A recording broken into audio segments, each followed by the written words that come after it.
Hello there. My name is Lexis Bill, and I'd like to welcome you to Personality Profile. You know, when I take my seat like this, it means we're celebrating amazing Ghanaians doing wonderful things for our country.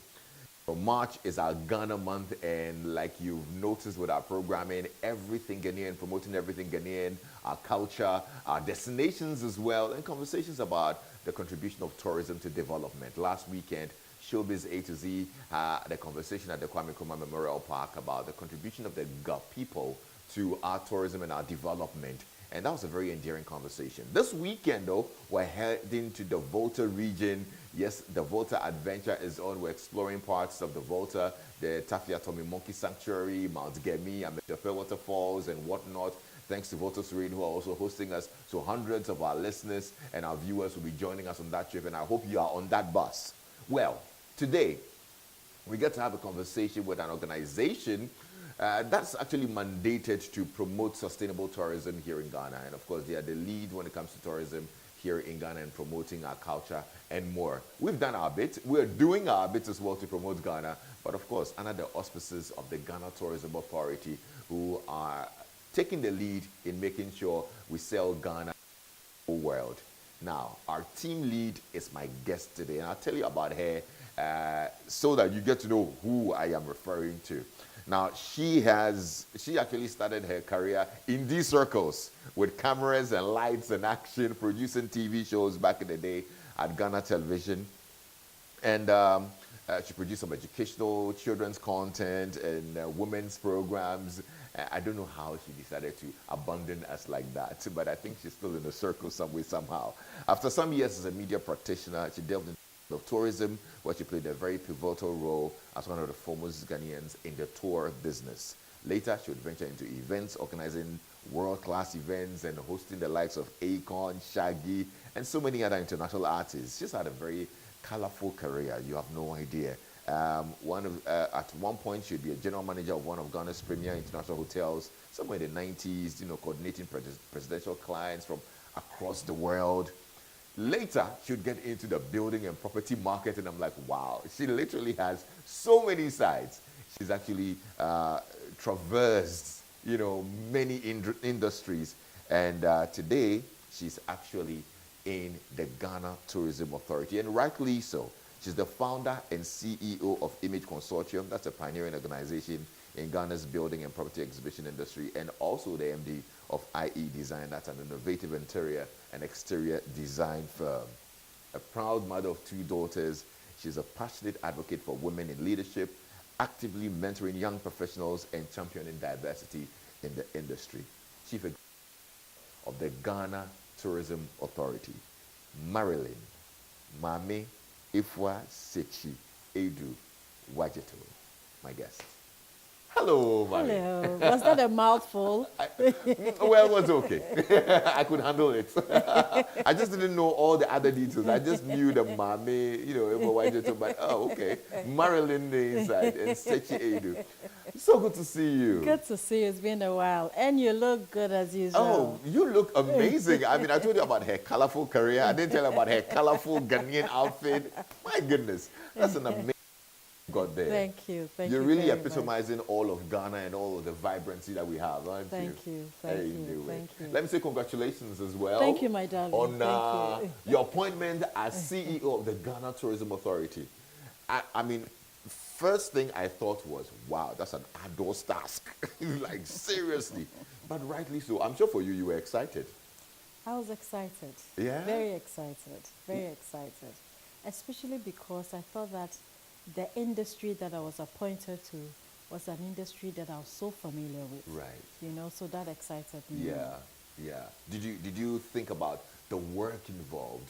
And I've spoken to people in the tourism industry, and of course we're all players in there some way, somehow. And it's exciting to be in there, even though it is work. Do you see it that way as well? I see it that way. It's exciting. It's exciting. I mean, but there's a lot of work too. Yeah. Lots of stakeholders. And the thing about tourism is that everyone has a perspective. Yeah. And some idea they want to share and how they see tourism. Because tourism is actually our identity. Yeah. And depending on where you're coming from, who you are, you will have your own perspective of how tourism should be done and should be looked at. There you go. Anyway, we are going to enjoy working with you in the next couple of years as CEO of Thank the you. Ghana Tourism Authority. Thank And we've already started collaborations and conversations about Exactly. tourism, especially because this month is Ghana, the Ghana month or Heritage Month. So we're excited about that as well. I'm going to start off with your name because Udini de Imwedu Akasa. Maame Efua Sekyi-Aidoo Houadjeto. Chiche Mumaye, like really. Well, Where are you from? Where are the origins of the name? You know, Ghanaians, I would say that almost every Ghanaian has an English name, especially if you're a Christian. You know, so I am Maame Efua, and I'll say my English name or Christian name is Marilyn. Marilyn, right. And Sekyi-Aidoo is my maiden name, my father's name. So because I'm a politician, I didn't want to lose that. Yeah. Because, you know, you want to be connected to your roots. You want to be identified by your people. You want your people to know that this is where you are from. You are one of them. And I've contested in my hometown before, so Right. it was important for me to keep my name so I can connect. And my husband's name is Houadjeto. So my husband is Ewe, and I'm 100% Fanti. He is 100% Ewe. I see. So that's where, you know, the beautiful Ghanaian blend comes in. So the Volta man had to travel to the central region to pluck a flower. No, that's beautiful. I was quite excited because I am Sechiama. Okay. And so Sekyi-Aidoo and Sechiama, well, I don't know where the link is at some point, but there's a Sechi in there. There's a Sechi in There's a there. Sechi It's in very there. important. So which part of the central region are you from? Tell us about where you grew up or where you were born and your family, a bit of that. Like you said, I have a full life. Yeah. You know, I was born in Bolgatanga. Oh, wow. You didn't see that I coming. didn't see that coming. So what, do you speak any of the northern languages? No, I don't. You don't? I don't. I see. So I'm my mother's first child, or my mother and father's first child. And my grandmother, who started as a draftsman, eventually became an architect, was in the Upper East region, Bolga. Those days, in Nkrumah's time, they were building estates at the time, a lot of government estates. So that's where she was. And being a career woman and a busy woman, she couldn't come to where my mother was. So my mother had to travel to her to give birth to me. Wow. So that's how come I was born in Bolga. In the Bolga. Yeah. And is that where you grew up as well? You stayed there No, for- I didn't grow up. I think that after a month of my mother getting used to having a Nursing baby and, and all of that, she came back home to her husband. In the central region? No, Or here in at that time, my father is a medical doctor, and you know, he was with Ghana Health Services, and I think Ghana Health Services, and he had been posted to Komfanochi in Kumasi. So we lived in Kumasi at the time. I think increasingly we're just getting to realize how much of a full Ghanaian you are. I'm a full Ghanaian. So we lived in Kumasi at the time. My mother came back home to Kumasi, you know, to her husband, to her family home. Yeah. And the story gets even more interesting. Okay, I'm curious now. I mean, After Kumasi, yeah. my father decided to join the army. So he joined as a medical doctor in the army. So we went back to Accra to 37. That's where he was, at 37 Military Hospital. Yeah. So I lived in Bema camp for a while. I see. Then in the service, in the second there, he was the head of the military there at the time. I think it was called the 3MIX or something. Okay. So he was in charge at the time. So yes, I schooled in Tamale for a while. Oh dear. I went to Tamale Experimental School for my primary education, and just when I finished class 6, my father was then posted back to Accra. Okay. So I continued at the Kotoka primary school in Burma Camp. Okay. You know, then from there, I went to. I just hope you didn't move again. Because at this point, I'm tired for you. I moved. You moved. I moved. So from there, I went to. I'm Catholic, you know, and my mother is a die-hard Catholic. I mean, she wanted to make sure her children were schooled in a Catholic school or were trained in a Catholic school. And even though I'm from Cape Coast, for some reason, she wasn't too keen about me going to Cape Coast. So I went to Ola Secondary School in Ho. Oh. So from Form 1 to Upper 6, I was in Ola Secondary School.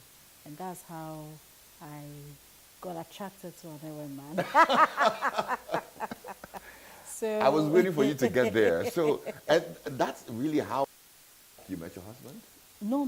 At that time, you were not. At that time, okay, I hadn't met him. But you now got to fraternize with the Volta region and the Ewe men. So I mean, Volta was like home to me. Yeah. You know, because I was in Ho for 7 years. Oh, wow. Yeah, because I went through the O-level, A-level system. And you did both at Ola? I did both at Ola. Oh, I did okay. O-level in Ola. I did A-level, also in Ola. Oh, nice. And after that, I did my national service protocol in Accra. And that's where I met my husband. Ah.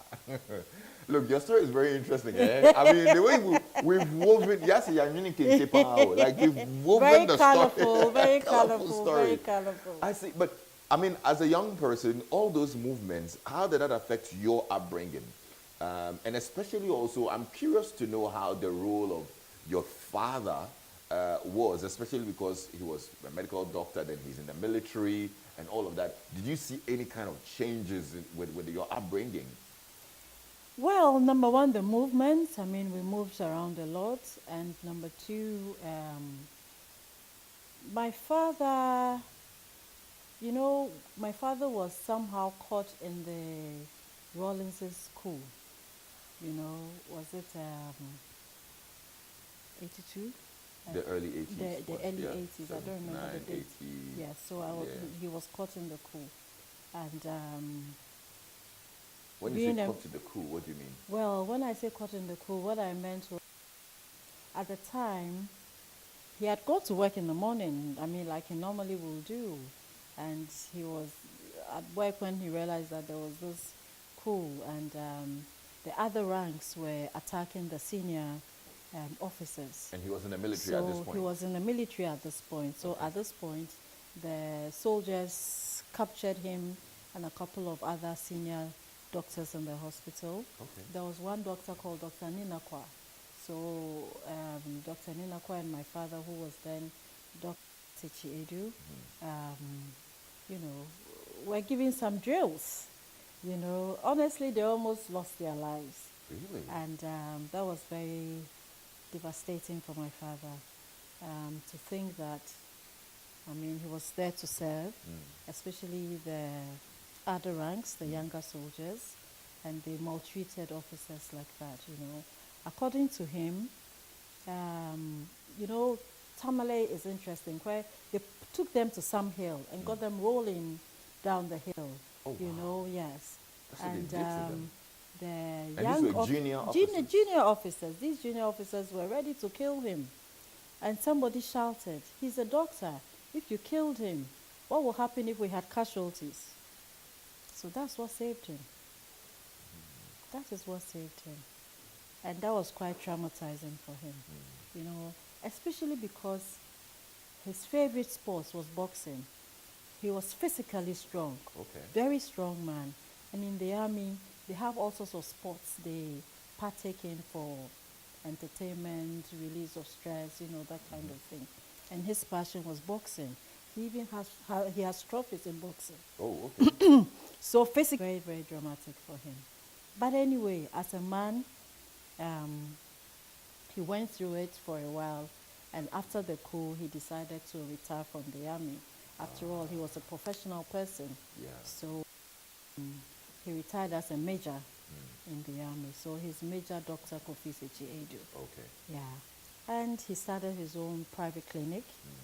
So we left Tamale, came back to Accra, started his own private clinic called New Hope Hospital in Okay. Kokomlemle at the time.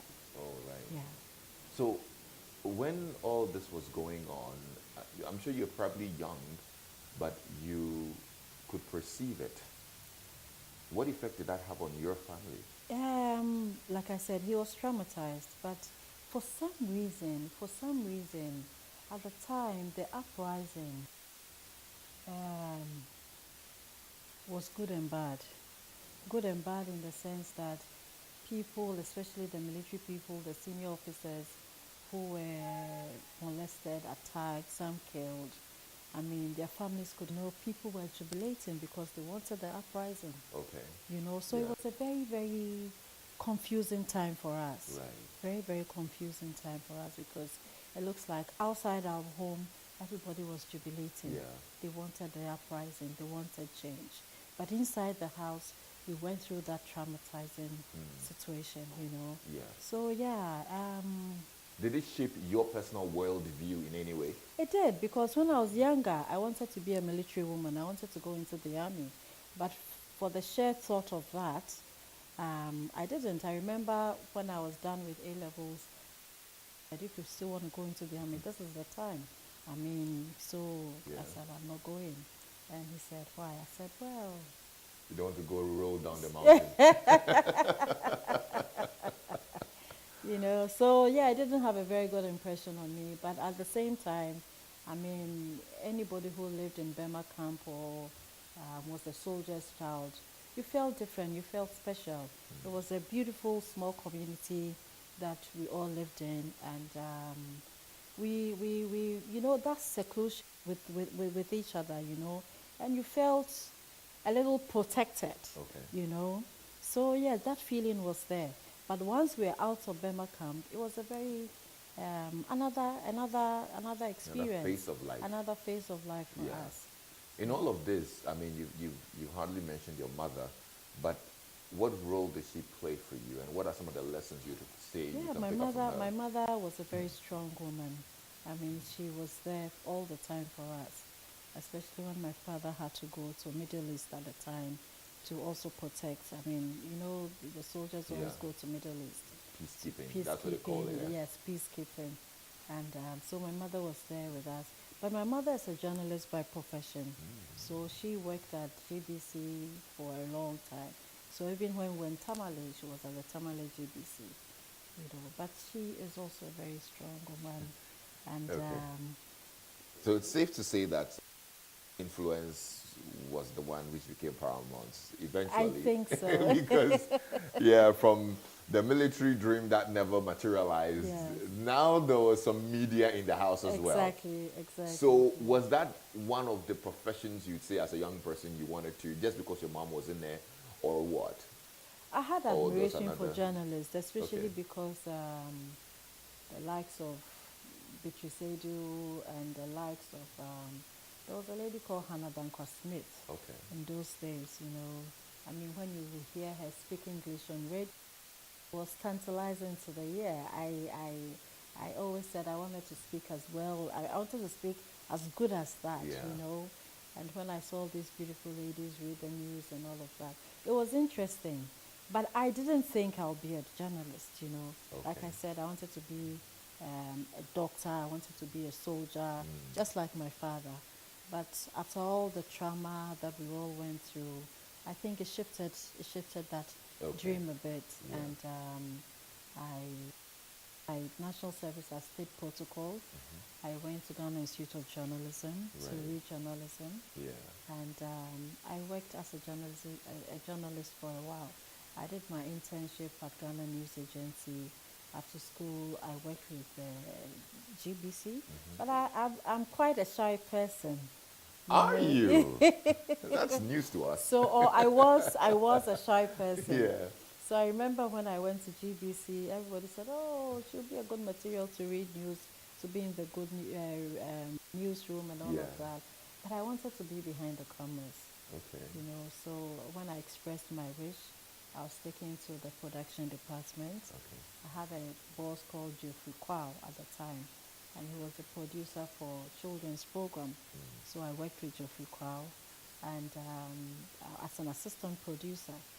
So after a while, Geoffrey Crow said, you know what, you're not going to hide behind the cameras forever. You need to So come on you there. need to come in front of the camera as well. Yeah. So yes, there was a program called Hobby Time. I hosted for a while. Yeah. I worked with GBC until I thought that, you know what, I'm a very creative person by nature. So my creativity was bigger than the space that I had, you know. So I decided to go out of GBC, or to leave GBC and go into a proper advertising agency where I can express my ideas. I can share, really express yourself, as apart from what is done, you know. Yeah. So I think my first media house after GBC was Media Touch. Media Touch. So I worked with Oboshi Psychophy as a special assistant. All right. I think that Oboshi Psychophy's company, Media Touch, was the first company to have started Miss Universe. You know, so I went through that motion with her. And it was a good advertising agency at the time, you know. And from there, I moved to multiple concepts. Multiple. Concept, which is today Charter House. Yeah. So I moved to multiple concept as a client service executive. Okay. So I worked in multiple concepts for a while.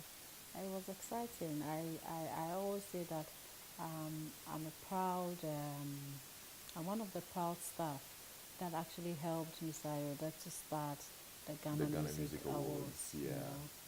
And after that, I moved on to hospitality. I see. So that's when I went into M Plaza Hotel. What at the necessitated time, that move? it was just being young and adventurous, and you know, as a young person, I believe that when Gaddafi, Obasanjo, in Becky, it's like Thabo Mbeki, and a number of them, you know. But my creativity, you know, changed a lot of things for me. Because when I got into M Plaza Hotel, I just thought things should be changed. I mean, I used my salary, you know. I bought portals for the hotel because it didn't have, I just thought it was too concrete, even though it was a brand new hotel. Needed to add some color. So I needed to add some color, I needed to add some life to the place. So I started rearranging pictures. I went into a shop at the time. It was a brand new shop called the Finest Shop. So I went into the Finest Shop, had an arrangement with her. I got her to do floral arrangements for me to put in some places in the hotel. I went to 37 at the time where they sold these fresh plants, you know. Also bought some fresh plants for the hotel, you know. So I did a lot of things. And I changed my space. Right. In It the was hotel. probably your rehearsal for your interior decoration business. I just have it. I have a flair for it, you know. So because much later you now set up a company that's solely into interior decor. Exactly. So much later I set up my own interior decoration company, where I started even the interior decoration company. I went into construction. Okay. So what took you there as well? I mean, you had no prior knowledge about the field. About construction? Yes. Did you? I didn't, but it was sheer passion. You know, when I saw structures, I saw buildings, there was so much came to me. I mean, there was a rush of, it could have been straight, it could have been this, it could have been that. I'm sure if I had to do it all over again, I would have been an architect, you know. But I just had that passion for it. And I was at a Plaza Hotel when a client walked in, and they were yet to build their head office. Okay. And I got into a conversation with them, and they said they needed an architect, they needed this, they needed that. So I got them an architect, and you know, they said they wanted somebody who was, and I said I can do the construction. And I was a young woman, very, very young woman. Are you serious? So the guy just looked at me and said, well, you excite me. I mean, anytime you come to this office, you're giving me ideas. You're saying this could be that, that could be that. Can I move this here? Can I do that? So he gave me the opportunity. You know the STL building in Airport Residential? I built it. Are you serious? Yes, it was an Israeli MD, and he gave me that opportunity. I'm trying to remember his name. He won't be happy if he knows that. Because he was a very good friend. I mean, He was a very, very good friend of mine. You built that? Yes, I built the STL building now next door to Ghana Gas. Yeah. You know, I built that building. And that was my first construction build. It was a huge project. I can imagine. Huge, I mean, huge project. From literally, you didn't even build some kiosk first No, so that we know that you can build a street kiosk. I think I got that from my father as well. Okay. My father, even though he was a medical doctor, he was always building a house. Okay. He has properties scattered around the country. My father was always building. He was always into one thing or the other. I mean, so I remember going to sites with my father. Okay. I visited a number of his projects in town. You know, we supervised the carpenters, those who did the ceiling, those who did the plastering. You know, so I think I got a bit of that from there That's as well. interesting, yeah? Yeah, so after STL, I had a little problem because they wanted to pay me into a foreign account. Okay. And of course, at the time, I didn't have a foreign account. And I'd met somebody who I thought was also an interesting businessman. And I told him about my project. And he said, oh, let's do it together. I said, why not? This is the STL building? This is the STL building. Okay. So, I mean, I was young and foolish at the time. I rather gave the guy's account number, which was the foreign account. I gave that number to my clients, which was the STL people. So they paid all my monies into this guy's account, and he bolted. Are you serious? Yeah. He did? He did. I don't want to mention his name on set. But well, mention it. Let's Google him. Because now we can find anybody. Is he on social media? Is he on TikTok? I see him around now. But I mean, at that time, that was the mess he put me into. Wow. Yeah. So, now so what did you do? So I had, was this you know, your these were Israeli white men. They didn't joke with time. They didn't joke. They were serious people, you know. So what happened was that I couldn't pay my staff. I mean, I raised lentil on this project. You know, I couldn't pay my staff. And there was a whole aluta on the grounds. I can imagine. And they had their one manager coming down to come and inspect the project, like their boss coming down to inspect the project. And there I was. I mean, I hadn't met my target. I mean, I do at the time. Swallow you. I'm telling you. So you vanished. Anyway, I went through the motions, and I got another contractor to take over the job from me, because I mean it was embarrassing for me that I had let the person who gave me the job down. You know, I really let him down because I didn't meet my target, and his boss was coming down, so I had to get another contractor who would agree. You know, we had to go on some terms, and he decided to the building for me. So yes, that was my first experience with construction, and means you made a loss. I made a loss. I made a big loss. So after that, I decided that I won't go into core construction. I'll go into interiors. Oh, right. So that was when I went full-fledged into interiors, and I started doing interior decoration. And it was exciting for me as well, because I met a number of construction, how do you call it, developers, who allowed me to, you know, do these interior designs for them. So that was exciting. I didn't have too many problems there. Yeah. And but STL was still good to me because most of my real estate buildings that I worked in, I told my clients that the way their buildings were, they needed solid security doors. So I had an agreement with STL because they also have this security doors Yeah. and locks that they Yeah. sell. So I had another arrangement with them. Okay. And for almost every project that I had, I used their doors throughout. Wow. And that was good. So that Did was did you go back to building itself? I or didn't you- go back you to didn't go building. back? I didn't go. So after the interiors, I met a number of construction people, and we started talking about, exposure in the construction industry. Yeah. And that's what got me into the building construction exhibition. So I moved from all of that and went straight into the construction fair. And I did it for about 18 years before Yeah. I literally left it. But it's coming up again. Yeah, I bet it does because it was one of the fairs that everybody looked forward to. Yes, it is. It is. Yeah. So It was very I must say that I'm one of the people. I'm proud to say that I'm one of the people that got the biggest Turkish delegation at the time to Ghana, and they were all businessmen, about 40 of them, to come and exhibit at the exhibition. And some left. They have businesses, yeah. here to date. I Yeah. also brought Austrians into the country.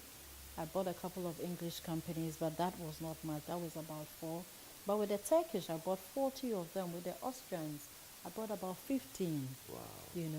And And now there's a lot of Turkish products, and especially in the and, construction space. and all of them know me, even though I'm not thick in the building Yeah. construction like I used to, because the first sets that I brought were so grateful and never left me. So anytime there's a new Turkish person, they say, "Oh, you have to meet the woman that makes it happen Yeah. for us." Yeah. So I have a good relationship with them. When they come in, I used to help them settle, get an office, get a home to live in before they start their business. I did the usual Yeah. facilitation for them. But somewhere along the line, Oh, don't tell me. I went into politics. Ah, right, okay. I thought you were going to say another setback. I was like, no. I was like, no. There was no But even setback, before it was- politics, I mean, I'm glad you were mentioning, facilitations and all of that because you went into events as well. Yes. You worked with the likes of Akon and Shaggy and whatnot. Yes. I went into events. I think that myself and a gentleman called Biggie, he's now into mining, and we were the first people to bring Akon to Ghana, Right. and we produced it so successfully. Yeah. Then after that, I had an opportunity to also work with Shaggy, Okay. and a few other artists. You are a woman of many parts. I mean, goodness, your CV should be like a whole pamphlet. The things that you've done. But Yeah, that's so interesting. half the time I take a few out because Yeah. it's a little bulky. It's very bulky. And then politics came along the line. What really motivated you to get into politics? Well, I think that I decided to contribute to society. So how is it called? My corporate social responsibility. I decided to take care of children who were from deprived homes. So I was paying at a point I was paying over 52 children school fees, Are you serious? I was helping people with their rent issues because once you start helping in one area, another person comes to you for help in another area. My focus was to help children from deprived homes, but you get the same parents coming to tell you, and we don't have a place to sleep, we need you to support us with our rent and all of that. So I lived around Achimota and I became very popular in supporting people. Were you that wealthy? I was very comfortable. And was this wealth from construction, interior decor? Let me or tell where you, was it from? construction is a fantastic business. I made most of my wealth from construction. And I shouldn't leave tourism. And tourism. I shouldn't leave tourism because I think I've left a chunk of behind. I also did tourism. Yeah. After my national service, in between there, I was very good friends with Jerry John Rawlings. And also, of course, my husband being in state protocol also helped a bit. I don't know whether I said that I'm the first woman or first company that brought cruise ship to Ghana. Okay. You know, so I bought that kind of number. You know. So this was the early 2000s. I was the first person to bring a cruise ship to Ghana for tourism. Wow. And that was big for me. It was so big that I didn't have what it takes to, handle it So all. you even sustain to it handle it alone. So I got in touch with Sunseekers. And, Sunseekers tours, yes. Yeah, and they supported me with, some of the facilitation. Then after that, the Nation of Islam, Farrakhan, was also he had like his regional minister, who was called Akbar Mohammed. He was his regional minister for Africa. He was very good friends with my husband. So through him, we were able to also handle huge tours from Nation of Islam. So I did tours from USA, mostly Nation of Islam. At the time, they were very good friends to former President Rawlings. So former President Rawlings gave them the opportunity to come in droves to Ghana. So they came, many of them. Whole huge society. Yeah. So you can imagine them coming into Ghana. Yeah. So those were very, very big tours for me. Wow. And also my husband and I also did, we had a tour company on the side. Okay. And we're doing these things. And we also had a huge delegation from the Black Psychology Society. Okay. And so for a while, I was the best friends of most hotels, especially the big hotels. Labadi will never forget me. I gave them the biggest toast. Team, oh, right? David is my best friend. I mean, I gave them the biggest toast, you know. And they were, even to date, when I see David said, look, I mean, I haven't met anybody like you yet. And David has been at Labadi for over forever. 2 decades. Oh, yeah, but so he was there. He was then the marketing executive when I started doing this with him. Now he's general manager. Now he's general manager. He's a big man. He's a big man now. So yes, I did work with David. Yeah. And we did big tours. We did big numbers. To the extent that, I mean, one hotel couldn't contain us. Yeah. You know, so yes, that's my experience with the tourism industry. So I've experienced protocol and hospitality. I've experienced tourism. I've done construction. I've done interiors. I've done events and exhibitions. I do meetings and training. Yeah. So my company, Image Consortium, we do corporate training as well. Okay. We do B2B meetings. And depending on what it is. And I've also created a log of employment for Ghana because all my people that came for exhibitions, they always want agents and people to work with. Yeah. So I was able to get young people to meet them, have a B2B relationship with them, establish small businesses with them, and some of them have become big businessmen and women now. Okay. You know. I mean, with all this experience, and I think that this steered from your now knack for giving back to society. Exactly. And, you know, but that's quite different from politics itself, the politics itself, isn't it? Yeah, so I always tell people that I'm a politician, but I'm a businesswoman at heart. You know, I see differently from most politicians. You know, my vision as a politician is very different. Very different in the sense that my aim is to grow people. Whatever space I'm given, I need to make sure that whatever business I'm doing, it makes money, it succeeds. And I've run businesses, so I understand how a business should be run and how a business, or how important it is to make sure that your business succeeds. So how then did you decide that, okay, the best way to contribute to the development is, let me go stand for Member of Parliament from Fantiman constituency? That's the Fantiman constituency, wasn't it? Even that was my second. That was the second. The first one was? So the first one was in Chobo constituency, Achimota, Yeah. where I am, and there was the MC at the time, now a lawyer, so lawyer Samuel Atukwekwe. He was the MC at the time, and he and a few other people came to me to encourage me to come and stand for Chobo constituency. And they made the proposal, and I said, well, but I haven't done this before. And they said, well, you're I've always been a politician, but I'm not a frontline politician, because Okay. even in Atamil's campaign, I supported, but that was because I had money to give, Okay. you know. So I supported. But with this one, I was going to do a frontline activity as far as politics was concerned. And yes, my husband encouraged me to go into it. And I'm always grateful to him for also guiding me and supporting me in whatever I want to do, you know. So I contested as a parliamentary candidate in Trouble constituency. With that contest, I won the primaries. So I went onto the national platform and contested with the then Moses Enim, you know. And unfortunately for me, I was too green in understanding a lot of things, so I lost. But that was one political campaign that I loved and spent so much money.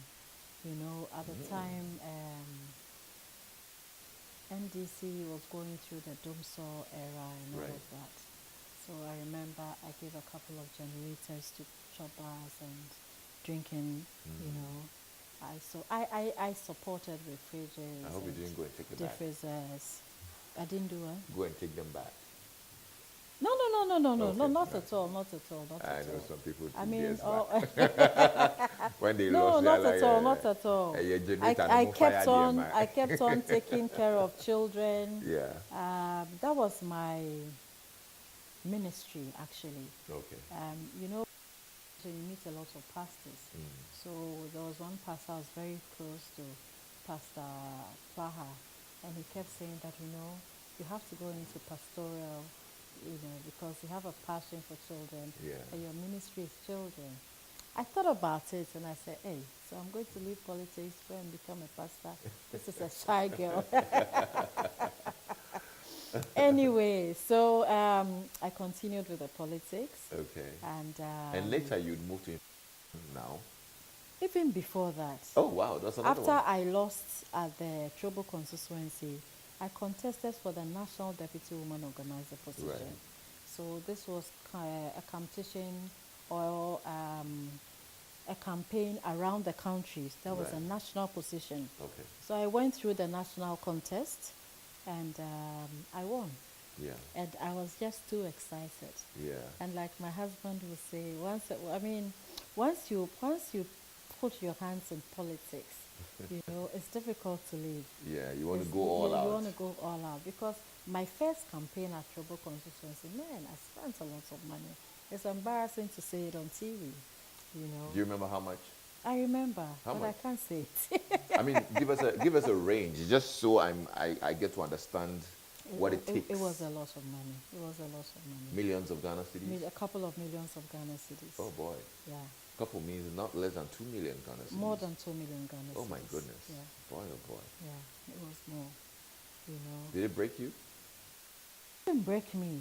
What broke me was after being a woman organizer. Uh-huh. So I went for the woman organizing expo. I mean, what do you call it? Because of exhibitions, you know, I went for the woman organizer Position. campaign or the position, and I won.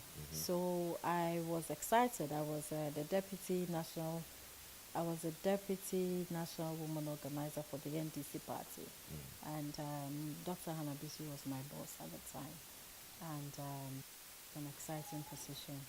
It gave me the opportunity to be a woman advocate, especially advocating for women in politics. It was an exciting moment for me. But you mentioned what broke you. So I don't know how that broke You know, we were in opposition. Okay. We were in opposition at the time. And being a woman organizer, meant that you have to support a lot of women, and generally women in politics, we are now coming up and we don't have a lot of money, but we have a lot of ideas. Okay. So you have all these women who would want you to support one thing or the other. Okay. You have to travel, and when you're in opposition, nobody pays you for anything. I was a national officer. It doesn't come with a salary. It doesn't come with a car. It doesn't come with anything. Yeah. It's just a position and the passion that you are there to serve Mother Ghana. Okay. Good stuff. I mean, and all that, well, we will say today that it paid off, doesn't it? Oh, yes, it paid off because after being a woman organizer, I went to Infantiman to go and contest. I realized it was important to go to my hometown to go and contest because as a politician, it's important that you are recognized from where you come from. So that is why I left Trobo, because if I stayed at Trobo, I bet I would have won this time. Yeah. But I went to Infantiman to start all over again because it was important to be recognized in my home as well. Okay. So I went to I lost. Yeah. But even though I lost, the party appointed me as the deputy director National Relations. Okay. So I was the deputy director for international relations, and this time I dealt with the diaspora. Okay. And it was an exciting moment for me. I dealt with Australia, USA. I had about 22 countries under me. Okay. And it was exciting dealing with them. So what is this? Is this to say you'll go back to contest at some point? No, this is just to say that God's when it's like the story of Joseph, it's like the story of David, especially David. David also went through so many things before he became a king and all of that. But let's talk about Marilyn now. Marilyn go back? Marilyn is saying that all the experiences that I've had, tourism, hospitality, construction, interiors, and my creativity, has brought me to this seat. Brought me to this seat as or after being burnt 2 times, you don't think you want to? Oh, like I said, once a politician, always a politician. Okay, good. When that back bites you, yeah. I mean, it's in your blood forever. It's in your blood forever. Good stuff. Look, you've got I didn't even know your journey was this loaded, honestly. Yeah, loaded. It just tells you that I'm a very hardworking woman. I never give up. I keep moving, and I brought the story of Joseph, David, and all of that. Sometimes when God is preparing you for something, you don't know just what it is. He takes you through the mail. But all the colorful experience I've had, has prepared me for this position. And this position, like we mentioned earlier, is a very arduous one because the tourism potential of Ghana is huge. Very huge. I think a couple of years ago we were talking about some almost $4 billion contribution to the economy. Exactly. Now, what do you think needs to be done, or what do you plan on doing in this term that you have to make sure that Ghana maximizes their tourism potential? Well, fortunately or unfortunately, every chief executive is judged by how many visitors you bring into Ghana. That sort of also calculates into how stimulating the economy is, or what you've contributed to the economy. But what we don't realize is that for people to come and have a good time, and have repeat visits, you have to take domestic tourism seriously. Domestic tourism seriously in the sense that we have to give our tourist sites, some of them, we need to give them a facelift. Right. We need to develop them further. We need to make sure that when people come and you're telling your story, it's a beautiful story. Tourism is interesting. It's all about who you are and telling your story. You can have a big rock somewhere and everybody or anybody can travel from anywhere in the world, come see that rock. It's not the rock they're seeing. It's the story you can tell around that rock, If you have a good story to tell, you can always bring people into this country. So I believe that what we are doing here is that we are revisiting all our sites. We want to give it a facelift, and we want to tell our story in such a manner that people will come and come and come and come again. So we can have repeat visits all the time, because it's important that people get to understand who we are as human beings, where we come from. That's our what makes us warm people, what makes us happy people, what makes us the people that we are. You know, everybody says Ghanaians are warm, Ghanaians are friendly, Ghanaians have vibrant colors like I'm wearing now. Yeah. And I believe that sometimes our culture, you know, is what makes us a happy people. Our kente is vibrant and beautiful. So we are surrounded with colorful clothing. We are surrounded with color. Our food is also very, very colorful. Yeah. You know, we eat proper, gate farm products, organic food. And these are some of the things that we want to tell the world. That if you come to Ghana, whatever is served you, you know, is straight from the farm to the table. And that's what we want our restaurants and hotels to do for us, so that in telling our story, we can proudly say that we eat the most healthy meals in Ghana. What would you say is the biggest challenge for you, or in achieving your goals? You know, I think that for me and most people, it's always about the resources. Because as I sit here, the kind of ideas I have, you know, the things I want to do with ecotourism, sustainable tourism, is arduous, you know. And let me just share some of my dreams with you. Okay. So, Kakum Park. Kakum Park has one of the longest canopy walks in Ghana. You know, some people are able to walk and get there, and that is the excitement. You know, we have waterfalls across the country. Look at Volta region. Volta region has so much to give as tourism. You know, the heritage there is unbelievable. The waterfalls is unbelievable.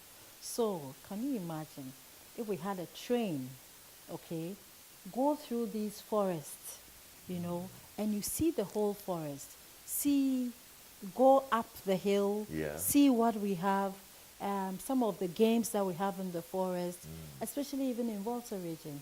See the waterfall and the beauty that it brings to us, the freshness that it brings to us, you know, and also have solar all over the place, so that our tourism is 24/7.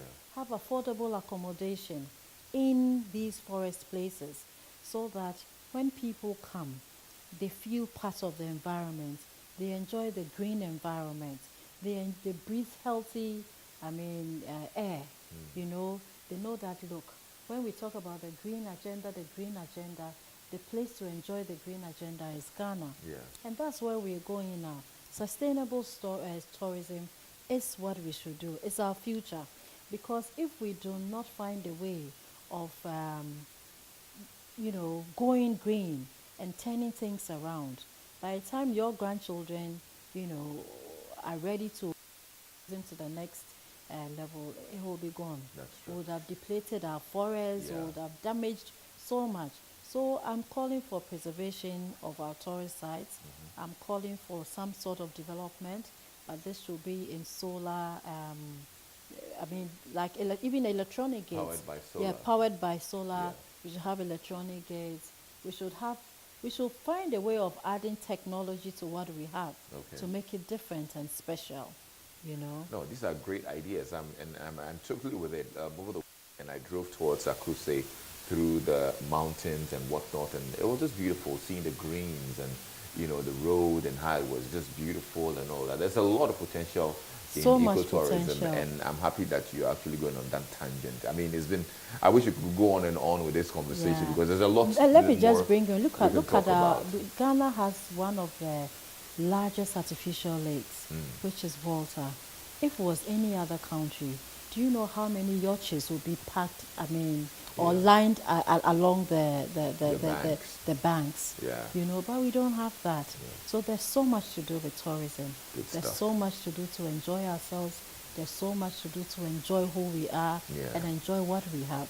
Before we wrap up, just a couple of things about you that maybe you want to share. What's your greatest fear? Fear. I'm a very calm person, but also a very bold person. You know, I go through challenges as they come, and half the time or most of the time, I'm able to overcome my. There's very little I fear. There's very little I fear. Not even cockroaches? No, I don't fear cockroaches. Okay. I don't even fear snakes. Oh, you say. You know, Nice. but Okay, but but What's- of course, I wouldn't go and sit and play with a lion. Oh, you wouldn't go on a lion walk, you know? They do I would these like walks to. I with would a like to lion. watch them on a range, on a ranger. Okay. Now, what's your biggest regret? Biggest regret. I've very little regret. Sometimes I tell myself, like I just told you, that if I had to, if I knew what I could do with my creativity, probably I would have been an architect. But otherwise, honestly, there's very little I regret. I thought you were going to mention that giving the foreign account number to the Well, to the it's guys, life. you know. It's life. Yeah. It's life. Anyway. You go through these phases. Finally, though, what's the biggest lesson life has taught you? Well, by my nature, I'm a very trusting person. So I kind of trust people, believe people before I am disappointed. Okay. So gradually, I'm learning that I shouldn't just go all out and believe people with what they say. Okay. I should step back and always analyze what it is before I get into. And also, I am not as trusting as I used to be, you know, and that hurts me because that made me, you know, I love to trust easily, but life has taught me that. Life has shown you shaggy. Yeah, it showed me shaggy.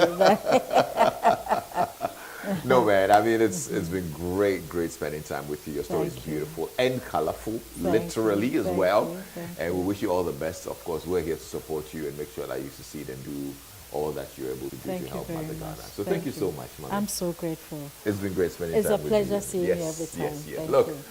I have totally enjoyed this conversation. If you're just joining us, you probably would want to go on YouTube, play it back, and you'd learn a lot about it. You'd learn our journey as well and the lessons therein.